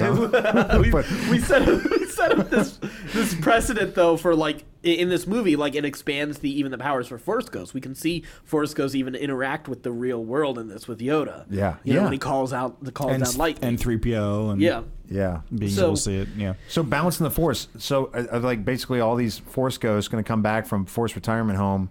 And do we get the Force kids? Do we get the kids from Master Skywalker? Do we get that kid back? Oh, I hope so. Yeah, I hope so, because I really want to see more of him. I got to know his backstory. Right. I gotta know. It bothered me. Did Yoda touch him? It bothered me that the kids, again, were just kids. Like whenever you have like a component and like, oh, they're just people. Right, they're not like a person. Like I would have liked to have a little development on one of those kids. Even though Addy and I have talked, I don't like Iron Man 3. I don't like that. I don't like how much that kid is the focus of that film. I love the kid in that movie. I'm not crazy about him. He subverts the expectations of what you do with a kid, though. You're supposed to be nice to a kid. I don't want to watch Tony Stark and Sons. You know, like Tony Stark and the little rascal. Just like the junior Tony Stark. I just like. Please no. Let me just see Tony. I don't need to see, But anyway, I just like. I mean, kids are tough in films. Do you think that for a younger generation, like this new trilogy, will have the same impact as the original did for us? That's a real good question. I don't think so. But why is that? I think there's so much more media now than there was when we were there, and at that same age. So it doesn't have the same impact because there's too many choices. That's where I've got to disagree with you guys, because yes, I think it's very easy to agree with you guys on that, because it's like, oh, the original trilogy is so special, it's amazing, and I totally. That's agree not with what you he on said, that. though. Well, and because of the competition from other media. Yeah. But there are a lot of like look at some of the, so John Boyega is a perfect example of this. The guy who plays Finn. There are a lot of people whose entry into the Star Wars movies was the prequels. Yeah. And they're just as big Star Wars fans as we are. They're wrong. No, I'm just saying that like that was their entry. Then they discover the originals, and then they find like as they mature, like they find okay, the originals are, some of them are better, some of them like the prequels still. That's what whatever. It's fine. Have they been disappointed, the prequel watchers, like the kids who grew up, like have they not liked? I know a lot of people. Yeah. I know I've seen prequel fans who people who started with the prequels who love the prequels, but then I've also seen some who see like, okay, yeah, these movies are not that good. Well, no, I've seen but this was my entry into it. But the prequel fans that I've talked to, and I haven't talked to a lot of them because they are few and far between generally that I come across. They're much younger than people than I generally talk around. But the couple that I have mentioned did not like these last two movies. Okay, yeah, and I think it's interesting. I think there was a definite storyline between all three films, and I felt like in this one, it's more of a shoot from the hip. Like we don't know. Like I mean.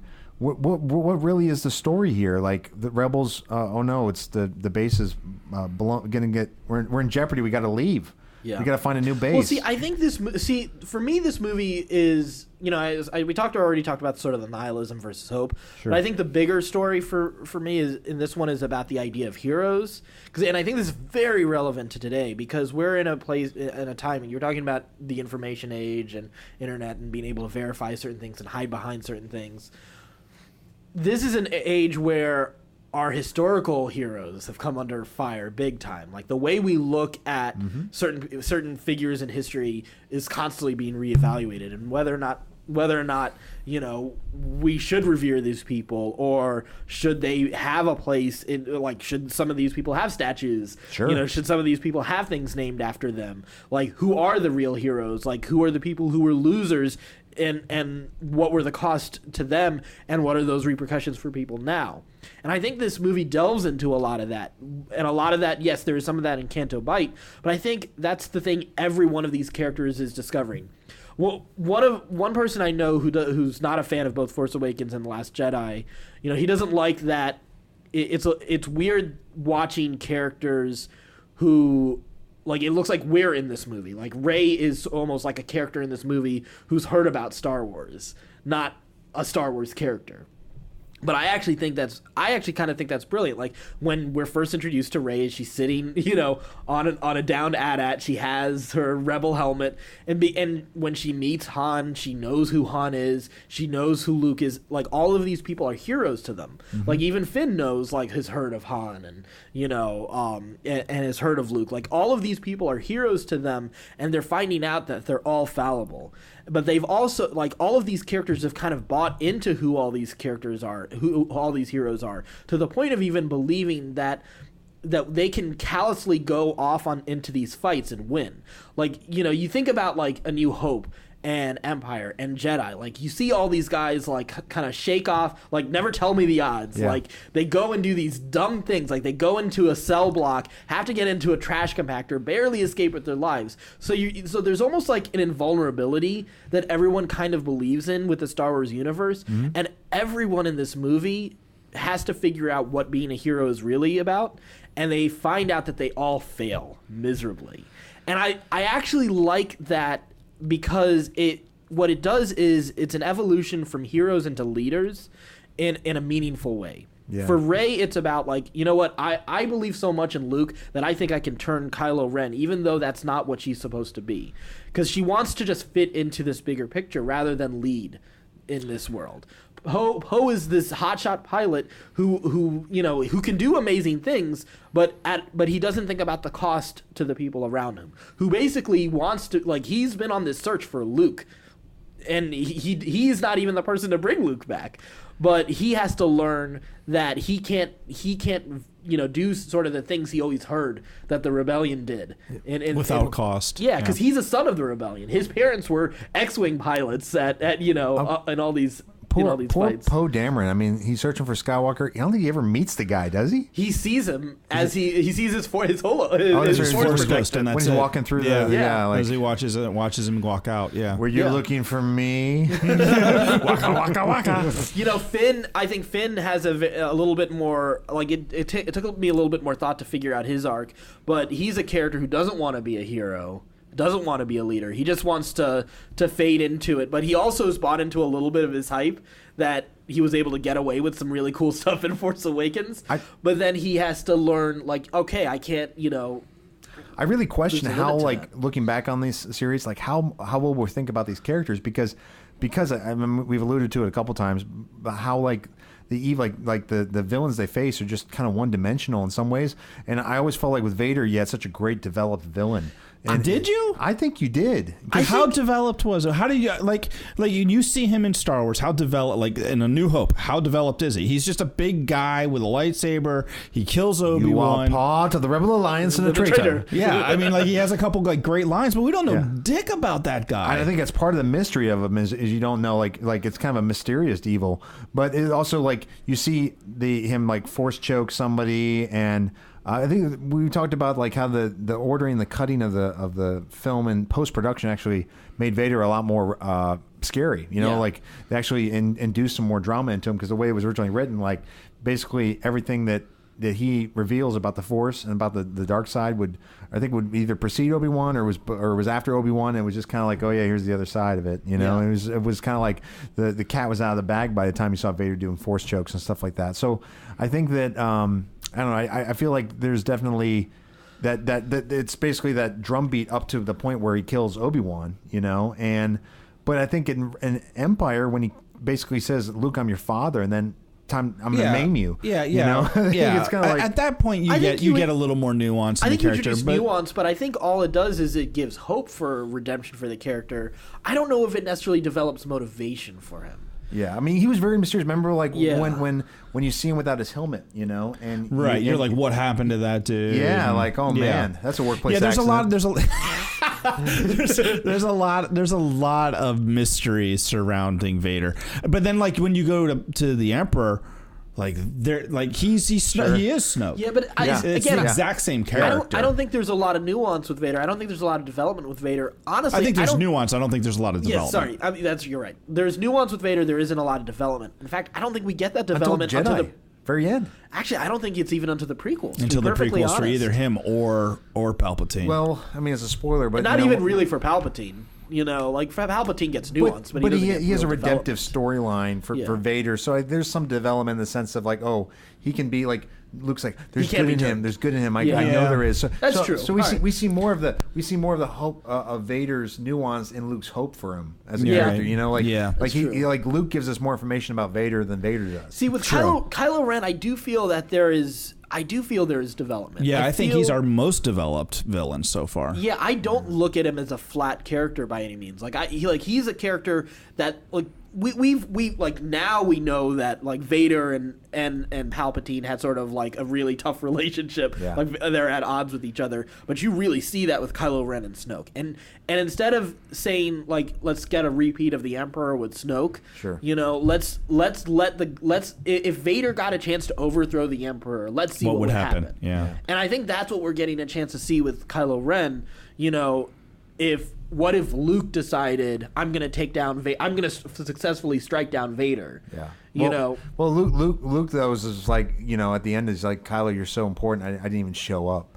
You know. Yeah. I'm here. I'm phoning this in. You know, like, you know, I don't really care to leave my house to face you. You know, it's like. Yeah.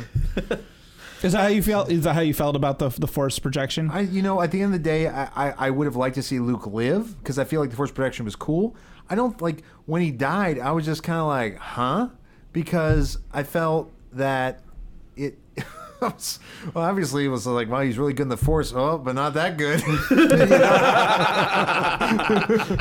for my last trick, I like, especially because you knew you didn't have Leia coming back, you know, and I think like it would be wise to have somebody. I know the reason that they wanted to kill Luke off in this one is because in the next film you know he's going to die, right? It's he's got a big old subverting expectation. Yeah, he's got an expectation or expiration date on his head. Yeah, like it's called the last film. Yeah, so you know that's that.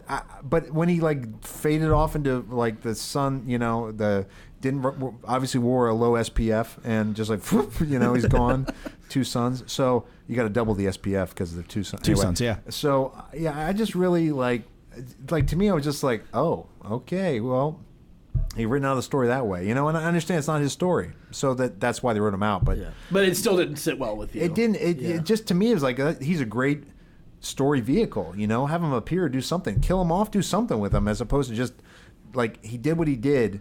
I don't think like I felt like when the characters died in this film, oftentimes it was because they had no longer any use for them, you know, as opposed to their sacrifice really meaning a lot. I just felt like it was kind of a meaningless sacrifice.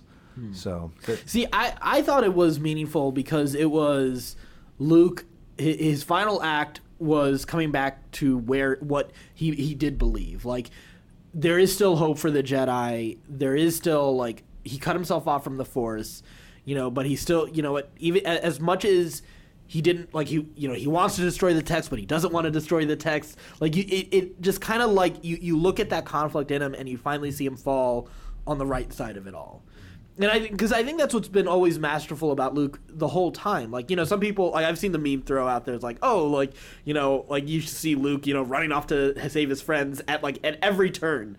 You know, and then this time he's like, "Oh no, I'm just gonna, you know, run off. I'm just gonna stay here." And then, like maybe that's the end of his character plot. Like, finally, I'm not rushing off anywhere. I'm just gonna die. Learned his lesson. I'm dying in place. But I think that there's an interesting lesson in that because here's the thing. Like I've always viewed there are a couple things with Luke that I've always. Even on my first viewing of the original trilogy, I had issues with not bad, like terrible issues, but I was like, oh, like. The reveal that he's Vader's son I like, but at the same time there's also like, oh no, this kid who's special, who's like completely not special farm boy from Tatooine is now the hero, but oh wait, he's the villain's son. He is the special guy. Like the chosen one mythology, like especially because that is part of the Star Wars I've always known, has played a certain role in this series, and I've always felt that the chosen one mythology is always been a bad thing. Yeah, this is a reboot then, because suddenly it's Vader in the sense that there's no connection to Rey, right? This is like Rey just doesn't have any parentages, but Ben does, right? And I think that's why Ben is obsessed with Vader, because he is sort of obsessed with that chosen one mythology, because he wants to be special, right? And that's where and the idea, because I always felt like the idea of destiny was always a bad thing. Like Vader's talking about this is your destiny. You never really see the good guys talking about destiny. It's always the bad guys. Yeah. So I've always felt that. Do you think the Sith are Calvinists? Yes, I do. the Sith, yeah. You must fulfill your destiny. There can only be predestination. There can only be 144,000 Sith. Yes. The tickets have been purchased, young Padawan. There's no room for anyone else. Just me and only you. Two. Yeah. Only two there can be. So yeah, but I think that conflict between letting destiny take control of your life versus free will has always been at the heart of Star Wars for me. Sure. And that's what made Luke's decision to redeem Vader so special, was because I always felt that even Yoda and Obi-Wan were wrong about what they wanted, you know, because they there's no point at what they're saying, you know what, maybe you can redeem Vader. They're pretty much convinced that he's got to kill him. I mean, you know, if you look at the New Testament, there's a huge Darth Vader in there who ends up becoming Luke Skywalker. And that's the Apostle Paul, right? I mean, he's Darth Vader, and suddenly he gets redeemed. So I think there's a great message in there that anybody can be redeemed, right? There's redemption. So I don't know what they're going to do with Luke. You can say the Grace Awakens. Yeah, No, maybe they don't redeem him. Yeah, but I don't think they will. I think that's okay. I think it's okay because I think it's all about choice at the end of the day. Yeah, you have tragic characters, right?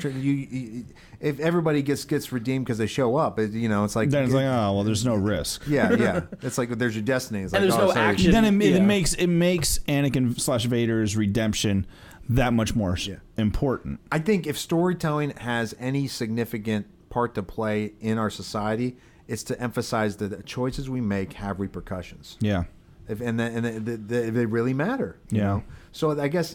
And overall, my critique of The Last Jedi is I feel sometimes the choices the characters make don't really matter. They end up in a similar place at the end result, or they make the choice and then they go back on it. You know? I don't know. I feel differently. Like Poe's decision to attack the dreadnought wipes out 2/3 of the fleet. Sure. Luke's decision to force troll Kylo ends up igniting a spark of hope and belief back in a rebellion that is about to die. And you see kids are retelling that story of Luke showing up on Crate. Yeah, to me that and as someone who's always I know this is going to go back to another movie that I hate all the time, Dark Knight Rises. Mm-hmm. But it kind of hits the story that I always wanted from Dark Knight Rises. How does he get on the island? That's why I'm always kind of I don't like that movie because Bruce Wayne's coming back to town and he just all the bridges are out and then he just there's so many walk out of the shadows I'm here. fine with that. He's Batman. He'll figure out a way. How did he get back? That was in the middle of the desert, guys. I'm not trying to figure out how Bruce Wayne got to Octo. That's what I was thinking you were talking about. Bruce Wayne get to Octo? Because he's gotta kill Luke Skywalker. I'm gonna travel by script and just be there in the next scene. The next scene, What are they saying? Rise. Yeah, I would have liked to see the bat submarine or something that would anything. Coming back to what I was saying with the Dark Knight Rises, my disappointment was always that it wasn't I felt like the need for one person to be Batman was temporary, that it was supposed to be about inspiring the city. Sure. But then they end it with there's always got to be a guy being Batman. So let's have Joseph Gordon-Levitt be Batman. Because someone else has to take up that mantle. Choice, by the way. Which I felt like it was about the people across Gotham. All right, I would have liked to. If you felt that there needed to be a Batman or a Batman type organization, go with what happened in Returns, where there is his army of Batman. That would have been a slightly a better version. Or make him Nightwing. Just do Nightwing. Right. Well, but I think it should have been more about the people, not a singular. You wanted person. the city to rise. Exactly. To have that symbol. unite the city, and the city actually unites. The whole trilogy is about the city. Yeah, instead of having a hero. Exactly, and in fact, like I remember, like in each movie, Christopher Nolan even talked about his aesthetic for Gotham changed because like Gotham in Batman Begins is super dirty, but the Gotham in The Dark Knight is so much cleaner because you see the effect that Batman has on the city. But then because of the lie that they tell about Harvey Dent and all of that for the third movie it's a much cleaner city, but it has a grayer haze to it because it's built on a lie. So there is this this thought put into like, oh, it's but it never pays off. Exactly. So here instead we get a payoff for, all right, like what happens now when these legends have done what they've done, and now people are learning the right lessons from them. Yeah, it's about learning the lessons from legends. It's about learning the lessons from our heroes. So basically, what he's trying to tell you is you're wrong, Jason. You missed the point. I don't know I really don't know what JJ's going to do, honestly. That's a great question. That is a very good question. Really good question. Who knows? I mean, so my thought, because he's talked about, like, the only thing he has said is that it'll come full circle with the prequels in some way. Like, it'll connect back to something there. So the only thing I'm, like, my theory, and of course this could be totally wrong. Vote of no confidence. Yes, because just in the same, it'll come back to a vote of no confidence. And Chancellor Valorum will come back as Chancellor of the New Republic. And he will vote no confidence in Kylo Ren, and they'll reestablish everything. See, I actually kind of imagine that Kylo Ren is, like, as this complete crazy, like, unstable, nihilistic type dictator. We're gonna see a little bit of like a Stalinist, unstable type dictator here, where he's such a victim of his emotions that he's tweeting at 4 a.m. No, that I think we're gonna see. What are you doing there? You're like, is he gonna be like force tweeting? Ray. Hey. Well, hey.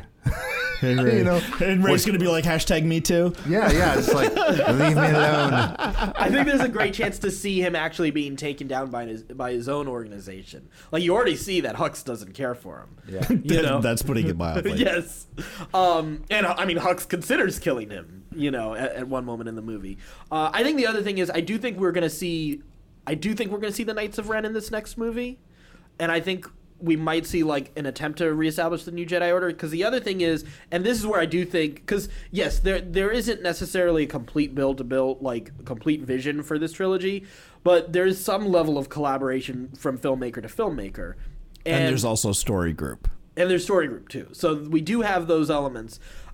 One of the things we haven't seen yet from the vision we saw when Rey touches the saber in Force Awakens, there's a scene in the rain with Kylo Ren and the Knights of Ren. Yeah. And I mean, it's possible that's a fight we see in the future. Yeah. I mean, I think there's a possibility for that. I think that might be cool. I think we're going to see DJ and the bounty hunters go after, like, get hired by the last rebellion. They're going to cash in their last chips, sell the last stock they have in the first order, and use that money to buy DJ's loyalty. So we're just gonna see the First Order goes bankrupt because they just pull all the stuff. All their ships are on fire again. Yeah, they're like, the ship's on fire, and somehow they all get down to crate. Okay, but like, it's because there's no gravity in space. Yeah. That's a can of worms. Anyway, so there's definitely some physics problems in this film, and there always has been. I know, but they're so obvious. It always has been. And I feel like we were just too young and naive. We hadn't seen 100. It's the problem with watching a movie that's designed first for kids. As an adult, at the end of the day, I would say that this is also the first Star Wars film we've seen in 2 years, right? And I really feel like this film was rushed. Rushed. Really? Yeah, I just feel like I disagree. It's based on the script what choices. I feel about it? I feel like it's not a movie for you and me. I really do. Yeah. I really do. I feel like this is the first Star Wars movie that isn't. We're not invited to the rave. Yeah, where they're like, sorry, guy, we thank you, but this one really isn't for you. Like, even the prequels. You're not gonna love the bubble party. Yeah, even the prequels felt like they were fan serviced for you and me, like, because there were so many connections, and callbacks. Whereas this one's like, no, you know what? We're making a new Star Wars for the new generation. But isn't that like That's that wasn't great. that one of the complaints we had with the prequels is that it ventured into new territory. Yeah, I guess. Well, That it didn't venture into new territory. I think. Well, yeah, I think some of the territory we love, some of it Jar Jar we didn't like. And I think that some of it was just like, what? What are you doing? Yeah, here? this doesn't make sense. Yeah, I had such a hard time understanding Jar Jar in the film. I was just like, wait, it's just that's it. I just remember when the credits rolled on Phantom Menace, I just sat in my theater chair and I was just like, you're kidding me. Like, that's it? That's what you got? That's what you came up with? So I think, and yeah, so I guess it's tough. Like, storytelling is tough. It really is. It really requires a lot of work, and especially when you can't... a lot of collaboration. And you can't, a lot of collaboration, as we see, like when you have a character who can, or any entity in the process, they can't be questioned. They can't be held accountable for their choices, whether it's a studio, whether it's a former creator who worked in a collaboration setting, suddenly given complete total reign, like the Emperor. At the end of the day, there has to be the humility to say, hey, you know what?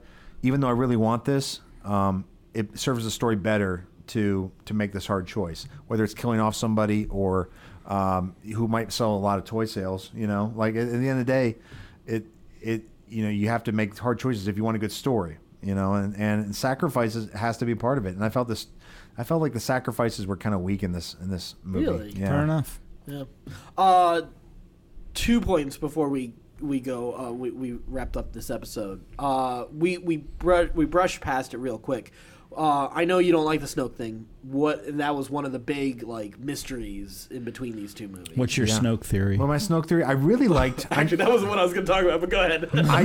Exploring Snoke theories, I really liked. I told you about I've read one about Sifo Dyas being Snoke because he was such a mysterious. I really wish they would have tied him. I mean, Darth Plagueis. Sifo Dyas, they already answered. Yeah, I read one theory that had some more exposition on that because his ship crashed, but you didn't find the body or something like that. So that would have been interesting. The fact that you had a character who, you had talked about, you had referenced, but you never really saw him appear before. And I would have just the setup from. I mean, in some ways, in any movie, you have 3 acts or maybe one first act and then 2 middle acts and the third act. But what happens in the first act usually sets up what happens in the third act. Right. And I would have loved if the prequels had set up something, and maybe they still will, that is resolved in the last act of the film. I don't know, somehow Jar Jar comes back, or it's something like the chief guy from what was it? I was thinking, well, what's the kid?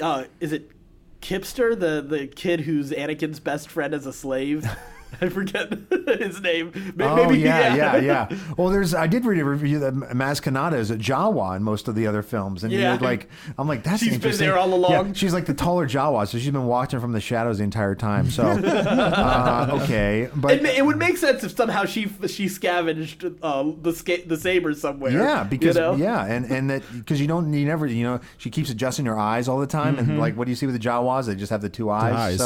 So I think it's an interesting theory that. Especially because one's taller than the other in the pod racing scene, So do you think she was one of the ones that originally sells R2 to Uncle Owen? Well, and what this person who actually found this theory out, props to him because they counted the dead Jawas in Luke's homestead. I love fans. There was one extra Jawa unaccounted for, and then you see a Jawa behind Jabba the Hutt in Return of the Jedi, and that's the one that learns from Jabba how to create. Yeah, and in the vacuum created by Luke killing Jabba. Except for Han points out that Maz has been around for for 1,000 years or something like that. Something like that. Maybe that was just part of her. She was just maybe it was a sabbatical on Tatooine was as a Jawa, or she just created this myth about herself. Totally. Right. That's what I would do, right? Yeah, she's like she's been in cahoots with Snoke all this time. No, she's like the Kaiser Soze of the galaxy. That'd be great. Yeah. Well, so I didn't mean to go into Snoke, but so for Snoke, I think I really would have liked to seen a tie back to the original trilogy, and it was such an interesting character at the end of it. He was so you saw him projected to be larger when you saw him in Force Awakens, and you're like, well, what's the story? Is he Darth Plagueis? And I think that's really bothered me more than anything in these films is that you had these setups in Force Awakens, right? Who's Rey's parents? Who's Snoke? And the payoff. I read that they were red herrings. it's good to have one red herring if you have, but not two, and not have like a no answer, like just kind of like, oh well, it doesn't really matter. So, and I just felt like at the end of the day, it's just like, well. But I don't think they asked who Snoke is. But I think his presence demanded on like, well, who's the follow up to the Emperor? This is the guy behind the First Order. Who's this guy? Who See, but that's when I think we veer into vote of no confidence territory. Like that's when we get into that kind of exposition that slows down a movie. So ultimately, and I've said this before, I'm okay with finding. I do want to know who Snoke is. But I'm okay with finding out in the extended universe. They could have had Han do some exposition about the First Order when he's telling the kids about stuff or something. Like, I mean, I don't know. At the end of the day, you had Finn who they do a obviously little knew bit in the the Force. crawl, Yeah. The movie's already long. Yeah. It is. I guess I just I would have killed those Force scenes back and forth with. I didn't understand. You didn't like that? When they were, I didn't like the editing. I didn't like the storytelling technique of it. Like it just seemed like they would have done something to like. It just was cutting back and forth. Now in the but original, if the eye lines are matching and they're talking to each other. I know it was just weird. It was just a weird thing. I thought they could have done some more special effects to make it more interesting. Like give me a little frame with some stars around it or something. Like they're in. I'm so glad they didn't go down that road. That was a poor choice, but I thought they could have snazzed that up. I was fine with it because I even like the little moment where like Kylo Ren feels a little bit of rain when he's talking to her in the rain. Yeah. So like I thought there were like little nods to it without having to go into a special effects driven version of like a dream, like weird. Like they didn't need to go into a Doctor Strange like mystical scape. I felt like it got really close to the fourth wall and just like in the film and just kind of like what's going on here? And it just felt like the technique of it was just didn't really fit the storytelling as much as I wanted. Because you even saw it. You saw when he sensed Leia's presence, right? It was a fade. There was actually a fade between the two shots, which you saw in the original movies. Yeah. You saw like like when Luke and Han or Luke and Vader are having the conversation, the mental conversation, at the end of Empire, there's all these fades back and forth, and I understand like for the amount of time fades wouldn't have worked, but as a technician, but that was one thing. I will say that I missed the wipes. Yeah, I missed them so bad. I would have liked them to keep that stylistically consistent through this whole saga. That is as someone who does pay attention to stuff like that, that would have been. I would have liked there were a couple of places where they did have a couple wipes here and there. Some of them felt a little bit more forced than others, but then there were a lot of times where they just straight cut.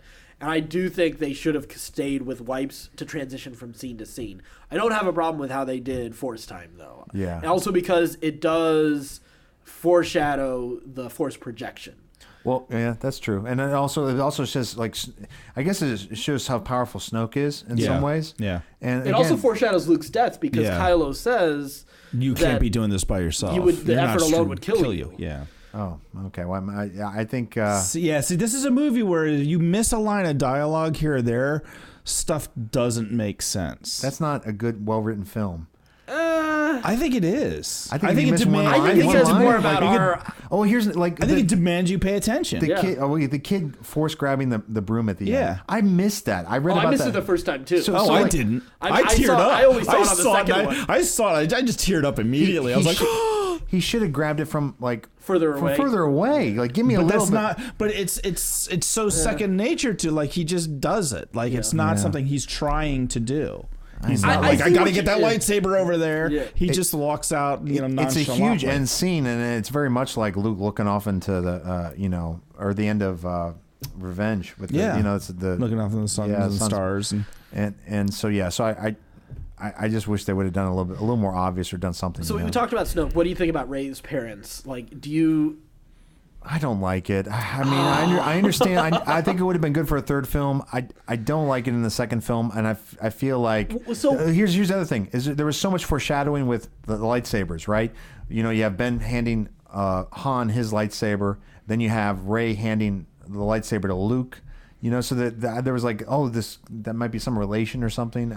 Again, I think that says more about this, and I think this point says more about the technical ability of Rey. And I don't know, it just seems like, oh wow, you get all this stuff when you get the Force. It's like, man, it's like you get the whole kit and caboodle. I can understand everything. It was wonderful. And I guess I also didn't like her training. The fact that like she went up and like went to the dark side and came back, and it was just like, okay, now I understand everything. Oh, I just did this. Like the whole scene with her on the rock. It just to me was just like incredibly rushed. So here's the thing. So her training wasn't a training. No, her training was like a YouTube series on Jedi training. Right, but I think which is more than Luke got. Yeah. To be fair, true. I'll say it's less, but here's my point. There's a point. Luke had to do push-ups, but he had to move the X-wing, right? And he too big. He still had a guy who agreed to train him, to train him. Luke was trying to disprove why we need the Jedi. But Luke failed. He failed twice on Dagobah, right? He failed twice. He fails on lifting the thing, and then he fails in the cave. And so. And he also actually fails 3 times because he's also when he's having dinner with Yoda, he's like, why can't we go see Yoda now? He's like, I want to go. Because again, his mind is always on the future rather than the present. Something Yoda points out in this movie is a continued flaw that he has, which again is something that I like a lot. That continued, like that consistency in character. Yeah. I guess I feel like Rey had the Matrix version of the kung fu training. See, and this is where I disagree because the thing is, so the whole idea of like, and both Luke and Snoke talk about this about darkness rises and light rises in response to it, and vice versa. And this is what's happening with Rey. I think there's a lot of assumption. I like the subversion of she doesn't have to be special. Like this goes back to my feelings about Luke when I first watched the movies. That they took away this fact that an ordinary person can be special with the Force. So Rey being special returns it to that roots. Sure, Jedi could be anyone in the lore, but this sort of chosen one idea, this idea of someone who could change everything, has now dominated this idea of the Force since the prequels. Yeah. That's like the moment they introduced the Chosen One, they screwed up everybody. Yeah. Like they destroyed the Jedi Order, the Sith take over. So it's not just about like, can anybody be a Jedi, but can the person who can change the galaxy be someone who has to be related to someone else? Well, and I, as a Christian, I love the idea of that it's nobody, because the whole point of Jesus, coming to Earth was basically to raise a bunch of nobodies into something, to remind them, hey, guess what? You're actually, you're royalty. You're not nobodies. Exactly. And so I like that idea that from the dust, if you really look at the beginning, from the dust, something amazing happens. So I think that's a very important. I think it's a theme that ties into our society, or at least our mythology. Yeah, back to the mythology and the hero's journey. So I think that's a significant beat. Now I don't hate the beat. I just hate the timing. I hate the poorly rhythm. executed. I felt the rhythm was like, again, that'd be a great way to end the trilogy. But if you end the trilogy with that, you don't give her room to then go on and do something with that. Perhaps, yeah. And you had to answer that question in this movie, didn't you? I think you do. You couldn't tune in next time where we really find out next week. Yeah. I think they had to answer the question. I think people were not. This is not something, but I think people were just like so worked up about that. Yeah. And that any answer you gave short of she's a Skywalker. I think Kenobi, Palpatine. She anything short of she was somebody that some powerful name that we've already heard. Or Pelagius made her. She was another virgin birth like Anakin. Right. I thought that when you see her emerge in the cave and she sees herself, I thought, does that mean she has no parents at all? That she's actually I thought that too initially. I remember thinking that. And I don't like that idea. I didn't like that cave scene. Yeah. I like that cave scene. I didn't like the cave scene the first time. I like the cave scene on repeat viewings. I like it less and less every time I see it. I like for what it says. If she started dancing, it would have been kind of cool. Well, have like a wave of Mm-hmm. Well, see, I like this idea that, and maybe this ties into Game of Thrones in a weird way, but it almost feels like she's there to break a cycle. Like if you break the wheel, and it's sort of a breaking the wheel type of thing, and that's the figure she is to end this sort of idea of like this repetition of history, bring this end to this idea of like the chosen one mythology, like screwing up everything in the galaxy, because it was Anakin deciding he was special and above everything else and above what the Force was that put everything into disarray. and then it's Kylo Ren doing the same thing. That's again repeating that cycle. I think that this is something that's true in all of our stories. They're messy, right? Yeah. Like we want it to be all perfect. We want the things to foreshadow and be perfect in this 9-movie series, and suddenly we realize, especially as more information comes out, the origins of the movie that we love and grew up with are actually pretty messy. There's a lot of stuff happened behind the scenes that Lucas hated it except for the music like that. Thank God for John Williams, right? Right. If it wasn't Saved for us all. and so I think I really think that, especially if you look at if you there's a comic book line I want to get into and I start reading the history, man, it's depressing because the character goes through so many like sideways and byways and the just things get retcon. It's just like. Is this a good story to read? I don't know because right. It's easy. It's easy to fall in that hole as fans of like. There's a friend of mine that I went to college with, and he's become a hater of everything because of that. Like everything makes him miserable, and I'm like. He's like, that's why I don't watch mainstream movies and I don't read mainstream comics because they ruin it. And I'm like, dude, Captain America can't possibly do all of this stuff unless you start retconning things. Like you can't tell these stories unless you fix it along the way. Yeah, and I think coming back to the Lord of the Rings is probably but that was a complete story. And then there hasn't been anything new since. Like they were like, here it is, we're done.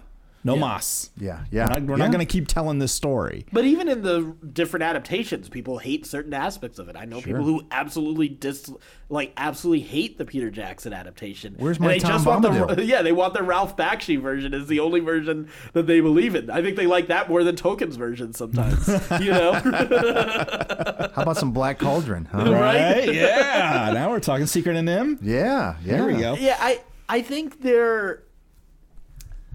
What I like, because this movie definitely challenged a lot of my thoughts on the Star Wars universe, and in some ways fulfilled some of my expectations of the Star Wars universe. Just because, again, I didn't like I like this idea.